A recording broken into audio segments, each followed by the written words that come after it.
What took you so long? Fighting robots? Ha! Me too. Hey everyone, and welcome to another Marvel Avengers video. Today we're discussing Kate Bishop being added to the game, what she brings to the table, and where I see the game going next.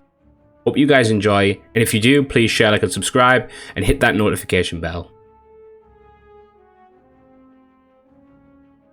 So as I said guys, Kate Bishop dropped this week in Marvel's Avengers, and what she brought with her was a not too shabby campaign, I've got to be honest. I quite enjoyed it. It was a departure from the original campaign in terms of scope, as well as plot points, but it was very interesting, and it does set up a lot of the things we did expect from the main game. For example, there are a few allusions to an extraterrestrial race that I will not name here, and a few other faces that you guys will probably expect already. You know, we see some familiar friends, and we hear about some other familiar friends and potential villains coming up that I may have spoken about in my last video.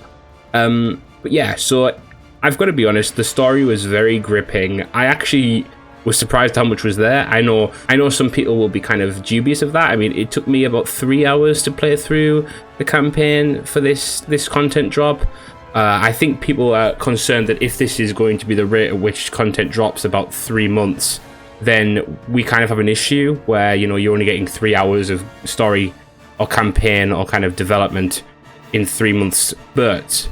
But I think that's not actually going to be the case. I think Kate was the first one out of the gate, and it took longer because of a lot of developmental issues in terms of stabilization and such stuff such as that. I think the next one will come more quickly and will come with more interesting content. You've also got to remember that the Kate Bishop patch didn't come as a full patch, didn't come as it was actually originally intended, in that some of the patch has actually been held back to quality test before it's actually released. For example, the Super Adaptoid multiplayer mission. So we do have things that are coming a little bit further on. Obviously, they should have been in with the initial launch of Kate Bishop, but you know, I'd rather have a quality product than a product that's buggy and a fight that we can't complete.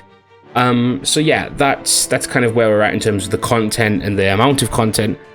Kate, gameplay-wise, is very interesting as well. I think she's really good at what she does. She's very much a skirmisher type character, if that makes sense. She gets in, she gets out, she has a lot of maneuverability, and as well as that, she kind of has a lot of wave clear. You know, she has her scatter arrows, and she has a few abilities like an explosive arrow that kind of allow her to kind of very much clear the battlefield semi-quickly. But what I actually found interesting is I personally enjoyed Kate's melee gameplay more than her ranged gameplay, and I'm unsure whether this is because it's kind of unique. I mean, we don't have a sword wielder as yet. Obviously, we don't have a bow wielder as yet, but I mean, Hawkeye is going to kind of fit that role eventually as well, and you know, we do have some kind of similar type range with Widow. I suppose this was very much a different take with the katana or the sword. What was interesting as well was that the sword obviously was paired with a lot of teleportation, and it was really interesting to see how Kate can, like, with her intrinsic, for example, bandy across the battlefield very quickly and kind of hit a lot of different enemies and knock them up and such like that. So yeah, Kate plays really interestingly. She's kind of very much solidified herself within the quote-unquote meta of Marvel's Avengers. I think she probably comes in ahead of some of the other characters as yet.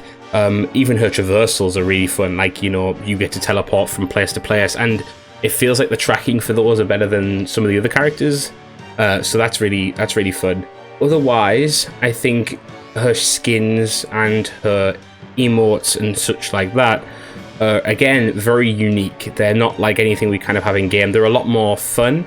They're a lot more almost comedic in a way. I mean, one of her outfits is very much taken from the comics, and it has like arrows pointing out of her head and stuff like that. It looks really funny, but it's like it's true to the character at the same time, and I do really enjoy that, the fact that they're really trying to take the quintessential essence of these characters. On a similar kind of idea of the quintessential, Ashley Birch does a really good job of delivering an emotional Kate, but also a really lively, fun, enjoyable Kate.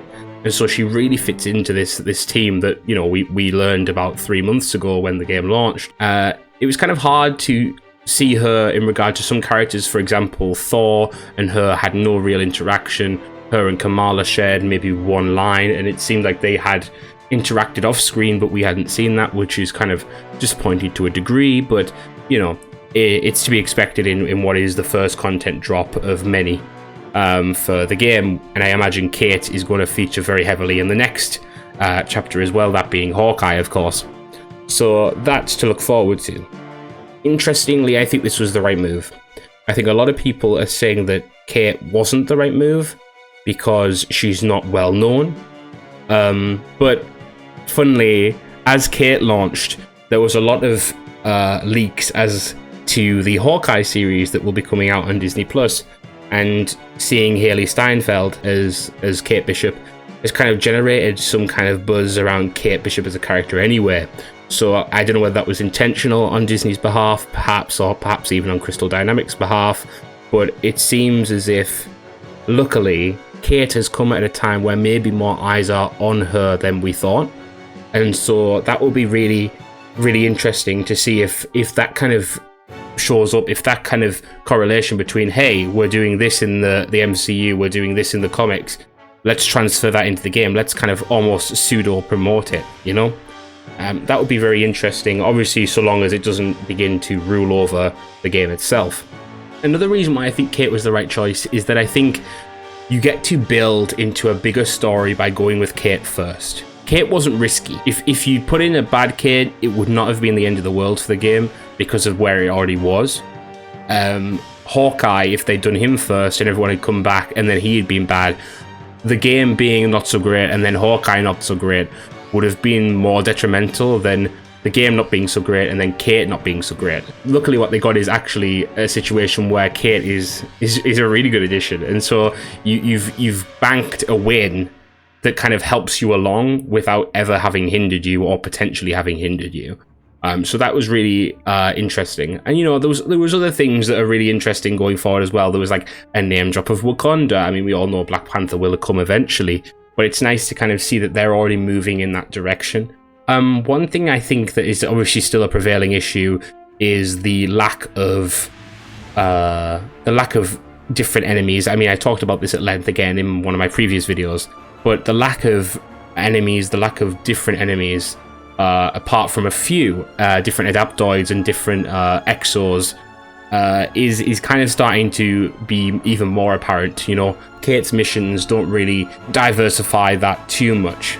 But on the other hand, and this was nice, is that a few of the maps, whilst they use similar assets in similar locations, they were new maps for her campaign, and going through them was really fun. It felt like you were re-exploring one of these areas, or you were looking at an area similar, so you got a feeling of revisiting somewhere, or you got a feeling of like going to a similar location, but not necessarily the exact same location, which was good.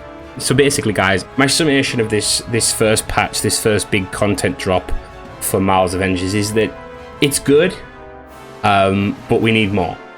And I think the sooner we get more good quality content for this game that brings people back, the sooner this game will find the footing that it actually deserves and that it should have had from the beginning.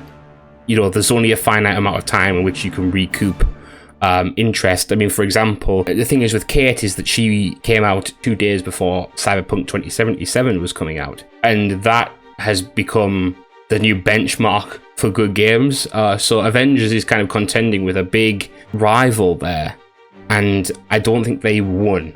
I don't think they won this week. But yeah, guys, so that's kind of where the game stands right now. If you guys do enjoy this Marvel's Avengers content, guys, please leave a comment. Let me know. Talk about Marvel's Avengers. I'm more than happy to engage with you, talk to you, play with you guys. And if you guys want to see more from me, please check the description where you'll find my Discord, my Twitter, my Twitch, and my Patreon. If you guys want to check out my Twitch, I stream Monday, Wednesday, and Friday, and it'd be great to see you guys there. But yeah, guys, thank you for watching, and I'll see you in the next one.